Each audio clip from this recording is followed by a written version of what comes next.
HPU भर्ती 6 अगस्त के बाद जारी दस्तावेज नहीं होंगे मान्य। विवि के 274 विभिन्न श्रेणियों के विज्ञापित पदों के लिए ऑनलाइन भरे गए आवेदन फॉर्म और दस्तावेज ऑडिट करने को समय दिया है। 4 से 6 अगस्त तक आवेदनकर्ता अपने लॉगिन आईडी प्रयोग पर दस्तावेज की जांच और अपडेट कर सकते हैं। 2 दिन विवि की भर्ती शाखा के पोर्टल को खुला रखा जाएगा। विवि के कुल सचिव सुनील शर्मा ने कहा कि इन पदों के लिए निर्धारित पात्रता शर्त पूरी कर आवश्यक दस्तावेज को अपलोड कर अटैच करना जरूरी है। अभ्यर्थी सुनिश्चित करें कि श्रेणी, शैक्षणिक योग्यता, हिमाचली प्रमाण पत्र और सभी आवश्यक दस्तावेज अटैच किए गए हों।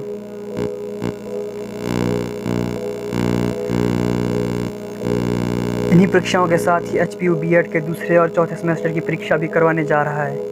यूजी परीक्षाएं समाप्त होने के बाद विवि इन दोनों परीक्षाओं को भी करवा सकता है। यदि बीएड परीक्षा सितंबर माह में होती है तो प्रशिक्षुओं की डिग्री करीब 2 से 2.5 माह की देरी से पूरी हो सकेगी। आमतौर पर विवि जून अंतिम से बीएड की दूसरे और अंतिम चौथे सेमेस्टर की परीक्षाएं करवाता है।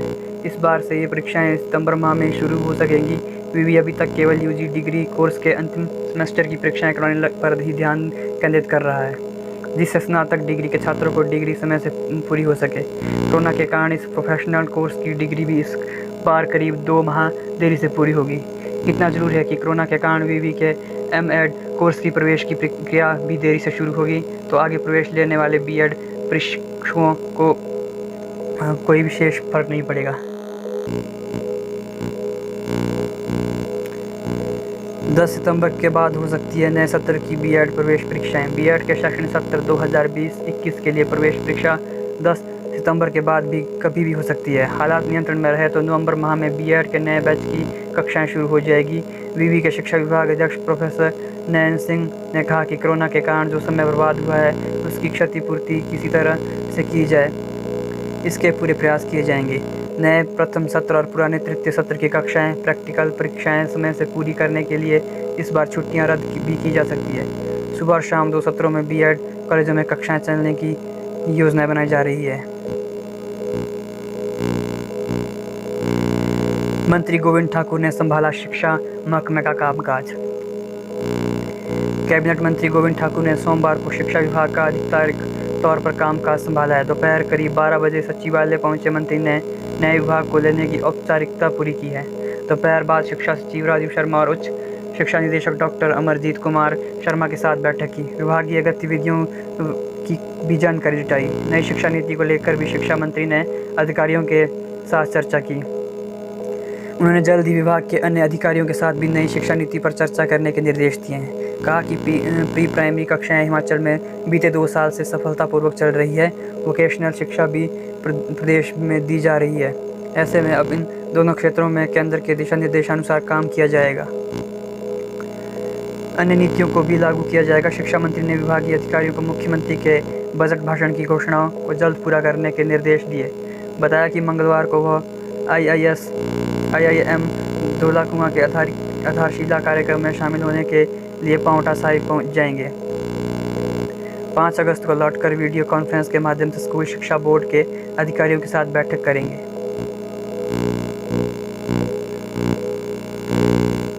हिमाचल में अब तक 70 नए मामले, मंडी में 30 और सोलन में 25 पॉजिटिव एक साथ।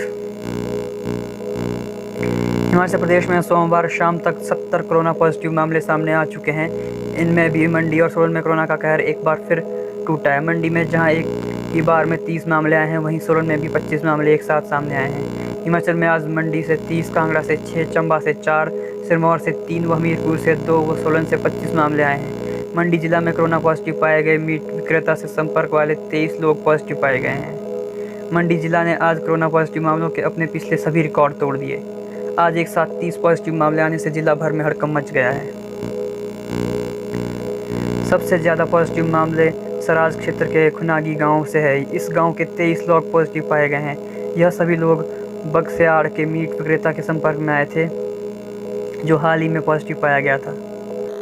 इस मीट विक्रेता के घर भी खुनागी गांव में ही है।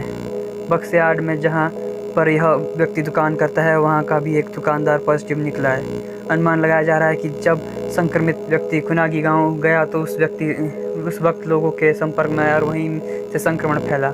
वहीं 4 मामले मंडी शहर के पैलेस कॉलोनी वार्ड से आए हैं, जबकि 2 कर्मचारी इंडस्ट्री ऑफिस के और एक मामला सुंदरनगर का है। डीसी मंडी ऋग्वेद ठाकुर ने 30 पॉजिटिव मामलों की पुष्टि की है।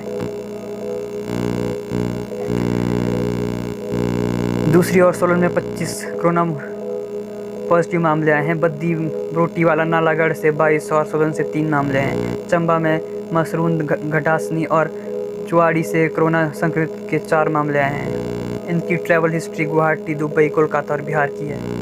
बिलासपुर जिले की बैरी रजादिया पंचायत में महिला कोरोना पॉजिटिव निकली है। उक्त महिला 1 अगस्त को नालागढ़ से पति के साथ घर पहुंची थी। स्वास्थ्य विभाग ने महिला को कोविड अस्पताल में शिफ्ट कर दिया है। सोलन के कंडाघाट में कोरोना संक्रमण का पहला मामला सामने आने के बाद पूरे बाजार को बंद कर दिया गया है। हिमाचल मुख्यमंत्री के नाम से भेजे जा रहे हैं फर्जी ईमेल, साइबर पुलिस ने किया अलर्ट। हिमाचल के मुख्यमंत्री जयराम ठाकुर के नाम से फर्जी ईमेल भेजे जा रहे हैं, जिसको संज्ञान में लेते हुए शिमला साइबर पुलिस ने अलर्ट जारी किया है। शिमला पुलिस ने बताया कि धोखा देने के लिए हिमाचल के सीएम के नाम से सरकारी अधिकारियों, विधायकों, पत्रकारों और अन्य प्रमुख लोगों को ईमेल भेजे जा रहे हैं। लोगों को सलाह दी जाती है कि वे ऐसे ईमेल का जवाब ना दें। इस मामले में शिमला साइबर पुलिस जांच कर रही है। साइबर पुलिस शिमला के ने ये जानकारी साझा करते हुए अलर्ट किया है कि कोई भी इसे ईमेल का जवाब ना दे।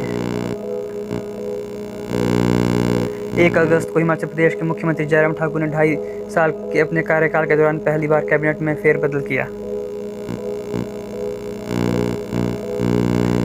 उन्होंने शुक्रवार देर रात मंत्रियों के विभागों का आवंटन कर दिया तो कुछ मंत्रियों के विभागों में फेरबदल किया, जिसमें नए मंत्रियों को भी विभाग आवंटित कर दिए गए हैं, जिसके तहत शिक्षा मंत्री सुरेश भारद्वाज अब शहरी विकास मंत्री होंगे। उनकी जगह परिवहन मंत्री गोविंद ठाकुर को शिक्षा मंत्री बनाया गया है। केंद्रीय नेतृत्व के साथ मंत्रणा के बाद हिमाचल प्रदेश के मुख्यमंत्री जयराम ठाकुर ने विधानसभा चुनाव 2022 को ध्यान में रखते हुए अपने मंत्रियों के विभागों की सूची राज्यपाल से मंजूर करवा ली। सामान्य प्रशासन विभाग की ओर से जारी अधिसूचना के अनुसार वरिष्ठतम कैबिनेट मंत्री महेंद्र सिंह, उद्योग मंत्री विक्रम सिंह और वीरेंद्र कंवर को और ताकतवर बनाया गया है, जबकि बाकी सभी मंत्रियों के दायित्व में बड़ा बदलाव किया गया है। शिक्षा मंत्री रहे सुरेश भारद्वाज से लेकर सरवीण चौधरी, डॉक्टर रामलाल मारकंडा, गोविंद ठाकुर, डॉक्टर राजीव सैजल तक के पुराने मुख्य विभाग लेकर दूसरे मंत्रियों को देकर नए महकमों का जिम्मा सौंपा गया है। घटिया नमक की सप्लाई के मामले में कंपनी को नोटिस। हिमाचल के राशन कार्ड उपभोक्ताओं को घटिया नमक सप्लाई करने के मामले में खाद्य आपूर्ति निगम ने कंपनी को नोटिस जारी किया है। निगम ने आशा वर्कर की ओर से किए गए सर्वे और सैंपल की जांच में रिपोर्ट भी मांगी है। गुणवत्ता का पता लगाने के लिए सोमवार को खाद्य आपूर्ति निगम ने प्रदेश के विभिन्न राशन डिपुओं से नमक के सैंपल भी लिए। इनकी जाँच खाद्य, नागरिक एवं उपभोक्ता मामले विभाग की प्रयोगशाला में करवाई जाएगी। खाद्य आपूर्ति मंत्री राजेंद्र गर्ग ने कंपनी के खिलाफ कार्रवाई करने की बात कही है। हिमाचल में इससे पहले भी नमक के सैंपल फैले हुए हैं। खाद्य आपूर्ति निगम का दावा है कि उपभोक्ताओं को डबल फोर्टिफाइड नमक दिया जा रहा है। बरसात के चलते नमक में नमी आ जाती है, इससे भी आयोडीन निकल जाता है। यह जांच का विषय है। अगर सप्लाई गलत हुई तो कंपनी को जुर्माना लगाया जाएगा। सोमवार को लिए नए नमक के सैंपल की रिपोर्ट 5 दिन के भीतर आएगी। खाद्य आपूर्ति निगम ने कर्मचारियों को निर्देश दिए हैं कि वे राशन डिपुओं को खाद्य वस्तुओं के सैंपल भी लें, जिससे उनकी गुणवत्ता की जांच कर उपभोक्ताओं को बेहतर खाद्य वस्तुएं उपलब्ध कराई जा सके। सेब लेकर शिमला आ रही पिकअप लुढ़की, 2 की घटनास्थल पर ही मौत। शिमला जिले के तहत पड़ने वाले सुन्नी में सोमवार सुबह पिकअप गाड़ी के दुर्घटनाग्रस्त होने का मामला सामने आया है। इस हादसे में 2 लोगों की मौके पर ही मौत हो गई है। पिकअप में सवार एक अन्य व्यक्ति गंभीर रूप से जख्मी हुआ है, जिसे उपचार के लिए आईजीएमसी में भर्ती करवाया गया है। यह दुर्घटना सोमवार सुबह करीब 4 बजे पेश आई। पुलिस से प्राप्त सूचना के अनुसार सुन्नी में बडमैन धार सड़क पर पिकअप करीब 150 मीटर गहराई खाई में गिरी। इस दौरान पिकअप के परखच्चे उड़ गए। दुर्घटना में घायल की पहचान खैर सिंह निवासी करसोग के तौर पर की गई है। डीएसपी दिनेश शर्मा ने बताया कि शवों को पोस्टमार्टम के बाद परिजनों को सौंप दिया गया। मामला दर्ज कर दुर्घटना के कारणों की जांच की जा रही है। हिमाचल में अब शराब की हर बोतल पर लगेगा 1.5 रुपये सेस। 7 जिलों में स्थापित होंगे गौ अभ्यारण्य।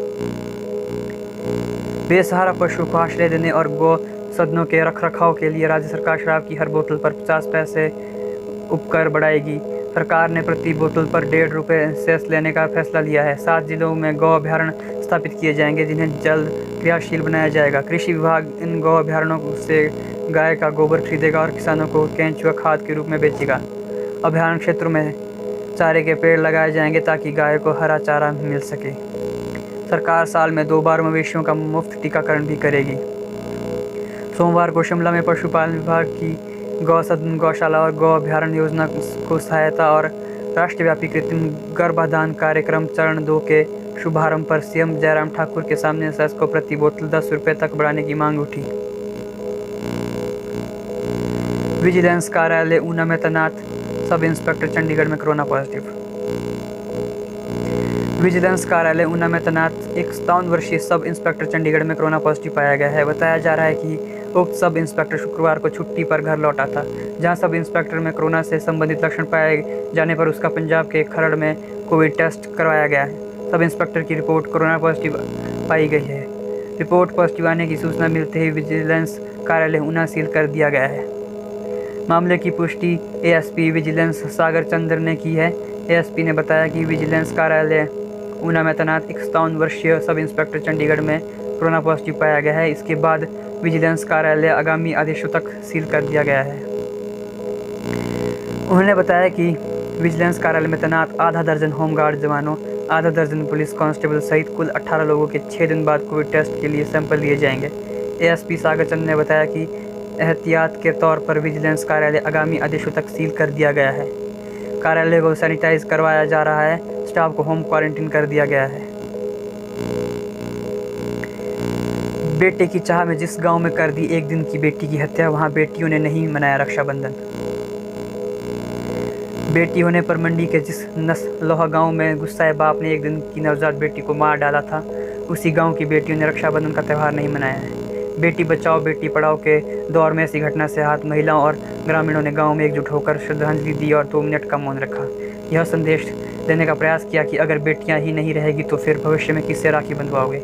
रक्षा दीपिका और लतेश ने कहा कि आधुनिक परिवेश में जहां केंद्र और राज्य सरकार बेटियों को बचाने का प्रयास कर रही है, वहीं ऐसी घटनाएं मानवता को शर्मसार करने वाली है। स्वास्थ्य विभाग कटौला के स्वास्थ्य शिक्षक राकेश यादव और स्थानीय पंचायत के वार्ड सदस्य राकेश कुमार भी मौजूद रहे। उन्होंने बताया कि नवजात बेटी की हत्या ने सबको झकझोर दिया है, लिहाजा लोगों ने इस बार रक्षाबंधन का त्यौहार नहीं मनाया।